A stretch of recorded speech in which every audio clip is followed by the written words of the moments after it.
Hello everyone, welcome to అనగానే common students. ఇవాళ మనం సిఎంఈ ఇంటర్ వాళ్ళకి జూన్ 2024 పేపర్ తీసుకుంటాం. అంటే ఎంసీక్యూస్. ప్రీవియస్ పేపర్లో డిసెంబర్ 2023, జూన్ 2023 కంప్లీట్ అయింది. ఇవాళ జూన్ 2024.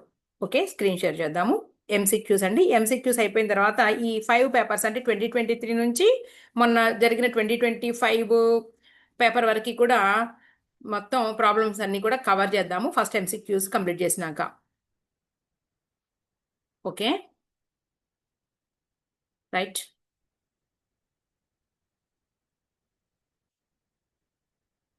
పేపర్ జూన్ 2024 మొత్తం ప్లేలిస్ట్లో ఇస్తున్నానండి, ఒకసారి చెక్ చేసుకోండి. June 2024 paper first question, choose the correct option from the 4 alternatives given అన్నారు. Select the correct equation. Owners equity is equal assets plus liabilities. ఇక్కడ కరెక్ట్ ఈక్వేషన్ చూడమంటున్నారండి. Owners equity is equal assets and liabilities. Next owners equity plus outside liabilities is equal total assets. ఇదండి మనకి. Okay, balance షీట్లో total assets, ఇక్కడ owners equity అంటే capital, తర్వాత outside liabilities మనం tally చేసుకుంటాం. మీకు అర్థం కావడానికి నేను ఇలా తీసుకున్నాను balance sheet. Next, so option B is the right answer. Next, cash in hand account may have. Cash in hand account may have a balance చూపిస్తుంది అంటే మనకి only debit balance. So option A is the right. Fundamental accounting assumptions are, చాలా బాగా గుర్తుపెట్టుకోండి. Going concern, ఇక్కడ మనకి option A going concern, consistency and accrual అన్నారు. తర్వాత going concern money measurement and prudence, తర్వాత going concern business entity and accounting period, తర్వాత going concern matching and consistency అన్నారండి. మోస్ట్ ఇంపార్టెంట్, ఇది చాలా important. Option A is the right answer. గుర్తుపెట్టుకోండి ఈజీగా. Going concern, consistency and accrual అనేది గుర్తు రాకపోయినా కూడా గవర్నమెంట్ కాలేజ్ అమ్మాయి లేదా గవర్నమెంట్ కాలేజ్ అబ్బాయి అనేది గుర్తుపెట్టుకోండి. గవర్నమెంట్ కాలేజ్ అమ్మాయి లేదా గవర్నమెంట్ కాలేజ్ అబ్బాయి అని గుర్తుపెట్టుకోండి. జి కాలేజ్లో సి అంటే కన్సిస్టెన్సీ, ఏ అంటే అమ్మాయి లేదా అబ్బాయి. ఇలా గుర్తుపెట్టుకోండి, ఈజీగా గుర్తుంటుంది. గవర్నమెంట్ కాలేజ్ అమ్మాయి లేదా గవర్నమెంట్ కాలేజ్ అబ్బాయి అలా గుర్తుపెట్టుకోండి. Going concern, consistency and accrual ఇక మర్చిపోం మనం ఇలా గుర్తుపెట్టుకుంటే. Next, choose the correct statement. దీంట్లో కరెక్ట్ స్టేట్మెంట్ ఏంటి అంటున్నారు. Errors of principle do not effect agreement of trial balance. అంతే కదండి. ఎర్రర్స్ ఆఫ్ ప్రిన్సిపల్ అనగానే మనకి ఏంటి అంటే నిన్న కూడా సేమ్ మనం ప్రీవియస్ అంటే 2023 పేపర్లో కూడా ఇలాంటిది అడిగారు. ఇప్పుడు ఫర్నిచర్ పర్చేస్ చేశారండి. Furniture purchased 10,000 rupees wrongly debited to purchases account అన్నారు. అంటే ఒక క్యాపిటల్ నేచర్ని రెవెన్యూ నేచర్గా రాశారు. అంటే ఏదేమైనప్పటికీ ఒక డెబిట్ చేయాల్సింది మళ్ళీ డెబిటే చేశారు. సో మనకి ట్రయల్ బ్యాలెన్స్ అనేది అగ్రి అవుతుంది. So error of principle do not effect agreement of trial balance. So answer is A. ఇక మిగిలినవేవి కాదు, ఎందుకంటే compensating errors effect trial balance. Trial బ్యాలెన్స్ని కాంపన్సేటింగ్ ఎర్రర్ కూడా ఎఫెక్ట్ చేయదు. కానీ ఇక్కడ ఏమని చెప్పారు, compensating errors effect trial balance effect చేస్తుంది అన్నారు. కాంపన్సేటింగ్ ఎర్రర్ అంటే ఏంటి, ఒక తప్పుని ఇంకొక తప్పుతో సరిపెడతాం. అలా సరిపెట్టినప్పుడు ట్రయల్ బ్యాలెన్స్ అగ్రి అవుతుంది కదండి. సో అది కాదు. One side error does not effect trial balance. One side error ఖచ్చితంగా ట్రయల్ బ్యాలెన్స్ ని ఎఫెక్ట్ చేస్తుంది. సో ఆన్సర్ ఇది కాదు. Error of casting is an error of principle కాదు కదండి. Next, calculate sales from the following details. Sales కనుక్కోమంటున్నారు. మనకు opening stock ఇచ్చారండి, cost of goods sold, closing stock, direct expenses, gross profit. అసలు ఇవన్నీ ఎందుకు, మనకి సిఓజిఎస్ ఉంది కదండి. సిఓజిఎస్ అంటే cost of goods sold. So COGS plus GP అంటే gross profit is equal sales అయిపోతుంది కదా సింపుల్గా. సో మనకి 30,000 rupees COGS plus gross profit 1,500 రెండు యాడ్ చేస్తే నీకు 31,500 రూపీస్ ఆప్షన్లో ఉంటే అది రైట్ ఆన్సర్. అంతే, తీసేయండి. Next, mister P issued cheque worth 15,000 rupees in March 2024, out of which 10,000 rupees only were presented for payment. ఏమంటే ప్రెజెంటెడ్ ఫర్ పేమెంట్ అన్నా మనకు అనవసరం, తీసుకోకూడదు. ఏవైతే నాట్ ప్రెజెంటెడ్ ఫర్ పేమెంట్ అంటే 15,000లో 10,000 రూపీస్ ప్రెజెంటెడ్ ఫర్ పేమెంట్ అంటే remaining 5,000 not presented for payment. So దీనివల్ల మనకి బీఆర్ఎస్ మనకి డిఫరెన్స్ అనేది క్యాష్ బుక్ అండ్ పాస్బుక్ల మధ్య డిఫరెన్స్ అనేది కలుగుతుంది 5,000 rupees. While reconciling bank and cash book balance as on 31st March 2024, how much would be added to balance as per cash book to arrive at balance as per passbook? అంటే starting with cash book. So మనం cash బుక్తో చేస్తున్నాం కాబట్టి మన cash book issue చేసిన cheque cash book decrease గా ఉంది కాబట్టి ఇదిగోండి క్యాష్ బుక్ పాస్బుక్ లో 5,000 మేర క్యాష్ బుక్ తగ్గింది కాబట్టి మనం పాస్బుక్ రీచ్ అవ్వడానికి ఏం చేస్తాము అంటే ఇచ్చినటువంటి క్యాష్ బుక్ ఏదైతే ఉందో దాన్ని మనం యాడ్ చేస్తే సరిపోతుంది. ఎంత అంటే 5,000 రూపీస్.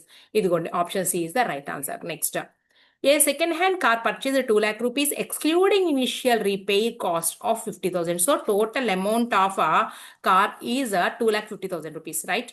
ఈ సోల్డ్ ఫర్ 1 lakh rupees. ఎప్పుడు? ఆఫ్టర్ 2 years, 2 సంవత్సరాలు వాడిన తర్వాత 1,00,000 రూపాయలు కమ్మేశారు. ప్రాఫిట్ వచ్చిందా లాస్ వచ్చిందా అని అడుగుతున్నారు. డిప్రిసియేషన్ వచ్చేటప్పుడు WDV, return down value method లో. దీన్ని సింపుల్ గా చెప్పాలి అంటే క్యాల్సీ ఉంటుంది కాబట్టి ఇదిగోండి 2,50,000 రూపీస్ ని ఆఫ్టర్ 2 years బుక్ వాల్యూ కనుక్కుంటున్నాం మనం. 2 సంవత్సరాల తర్వాత డిప్రిసియేషన్ పోయింది అమౌంట్ ఎంత 2 సంవత్సరాల తర్వాత అన్నప్పుడు మనం సింపుల్ గా నేను ఒకటే చెప్తున్నాను, 80/100 అంటే 20% పోతే మనం 80/100 కదండి సమానము. సో ఆఫ్టర్ 2 years మనకి అసెట్ బుక్ వాల్యూ తెలుస్తుందండి. ఇలా వేయండి, 2,50,000 ఇంటూ క్యాల్సీ తీసుకోండి, 80/100 ఇంటూ 80/100. సింపుల్ టెక్నిక్ అన్నమాట. మనకి అమ్మే రోజుకి 1,60,000 రూపీస్తో మిగిలాం మనం. ఓకేనా? అంటే ఏంటి, 20% పోతే 80% కాడికి ఎంత ఉంటుంది? ఇది ఫస్ట్ సంవత్సరం, ఇది సెకండ్ ఇయర్. ఇలా చేస్తే సింపుల్గా అయిపోతుంది. అంటే 1,60,000 రూపీస్ ఉన్నటువంటి వాల్యూ ఉన్నటువంటి అంటే బుక్ వాల్యూ ఆఫ్టర్ 2 years ఉన్నదాన్ని 1 lakh రూపీస్కి మనం సేల్ చేసాము. సో నీకు 60,000 రూపీస్ ఏంటి అంటే లాస్ వచ్చింది. ఇది ఆప్షన్. అర్థమైందా? యాక్చువల్గా ఏం చేస్తారంటే దీన్ని ఇలా చేస్తారండి, 2,50,000 రూపీస్ ఫస్ట్ ఇయర్ 20% డిప్రిసియేషన్ ఎంత ఇలా చేస్తారు. లాంగ్ ప్రాసెస్ ఎందుకంటే మనకి 20% 50,000 వచ్చిందండి ఫస్ట్ ఇయర్ డిప్రిసియేషన్. ఇది ఫస్ట్ ఇయర్ డిప్రిసియేషన్ అండి. సో మళ్ళీ 2,50,000 రూపీస్లో నుంచి 50,000 పోతే 2 lakh రూపీస్. ఇది second year at the end of the first year లేదా at the beginning of the second year.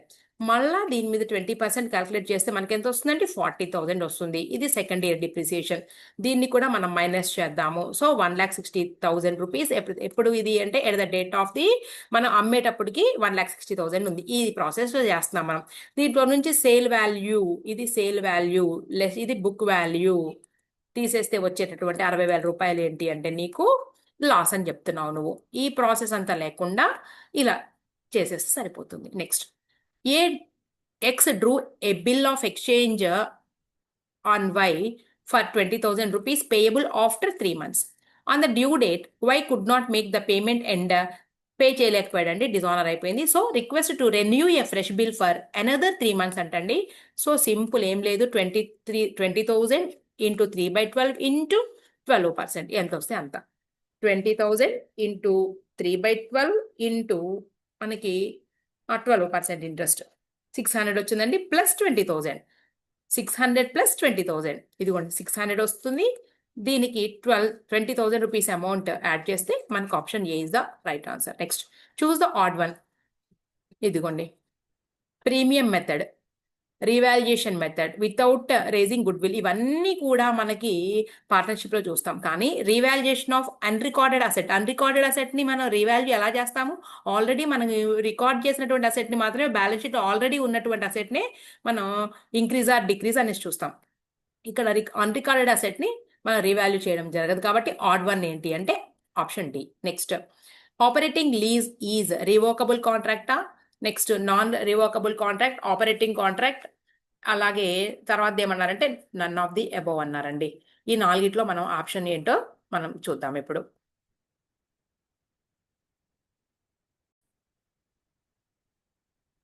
Okay, revocable contract, option A is the right answer. Next, state with ఎక్కడండి, state which of the following statement is false. వీటిలో wrong ఏంటి చూద్దాం. Salvage of stock means stock saved during accident. మనకి insurance claim గురించి అడిగారండి. ఇది రైటే కదండి. సో ఆన్సర్ అది కాదు. Unusual items and defective items are separate under insurance claim. No అండి. ఇది మనకి ఏంటి అంటే ఇన్సూరెన్స్ క్లెయిమ్ చేసేటప్పుడు అన్యూజువల్ ఐటమ్స్, డిఫెక్టివ్ ఐటమ్స్ ఇవి రెండు కూడా సేమే. వీటినే స్లో మూవింగ్ ఐటమ్స్ కూడా అంటారనమాట. So option B is the right answer. Next, A B and C are three partners sharing profits and losses in the ratio of 3:1. B retires from the firm. What is the gaining ratio of the remaining partner? ఏమండి gaining ratio అనగానే మనకి ఒక partner వెళ్ళిపోయినప్పుడు మనకి old share ఏదైతే ఉందో old share కన్నా new share ఎక్కువ ఉంటుంది. సో న్యూ మైనస్ ఓల్డ్ చేసేస్తే మనకి సరిపోతుంది.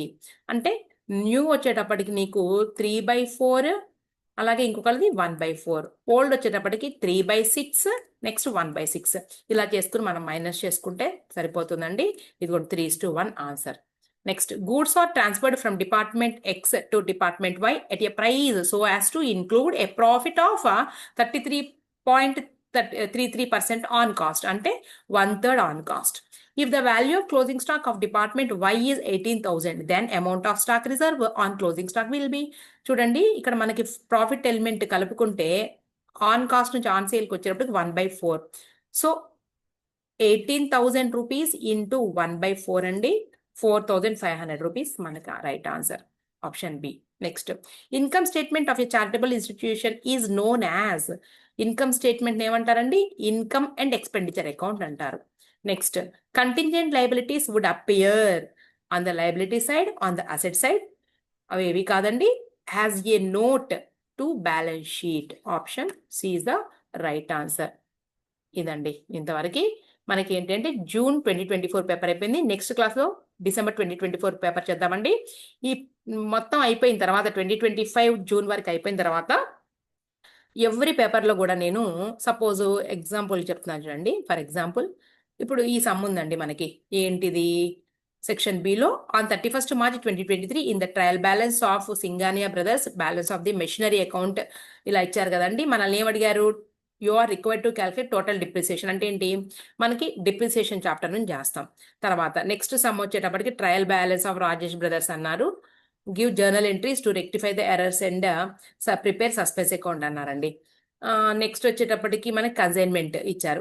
అయితే నేనేమనుకుంటున్నానంటే ఎవ్రీ పేపర్లో మనం 2023 ఏది ఎంసీక్యూస్ అయిపోయిన తర్వాత 2023 జూన్ నుంచి 2025 జూన్ వరకు మొత్తం ఈ 5 పేపర్స్ తీసుకుని ఎంసీక్యూలు అయిపోయిన తర్వాత ఇప్పుడు కన్సైన్మెంట్ చాప్టర్ ఉంది మనకి. కన్సైన్మెంట్ గురించి మనకి ఈ పేపర్స్లో ఎక్కడెక్కడ కవర్ అయినాయి మొత్తం అవి కవర్ చేస్తాం. తర్వాత నెక్స్ట్ బిల్స్ ఆఫ్ ఎక్స్చేంజ్ వేటిలో ఇచ్చారు, లైన్గా పేపర్ వైజ్ కంప్లీట్ చేసుకుంటూ వద్దామండి. అంటే ఏంటి? పేపర్ టోటల్ పేపర్ చేయడం కాకుండా మనకి ఏ చాప్టర్ నుంచి అయితే ఏ సమ్ ఇచ్చారో దాని గురించి మొత్తం అన్ని పేపర్స్లో కంప్లీట్ చేసుకుంటూ మనం వెళ్ళిపోదాం చాప్టర్ వైజ్.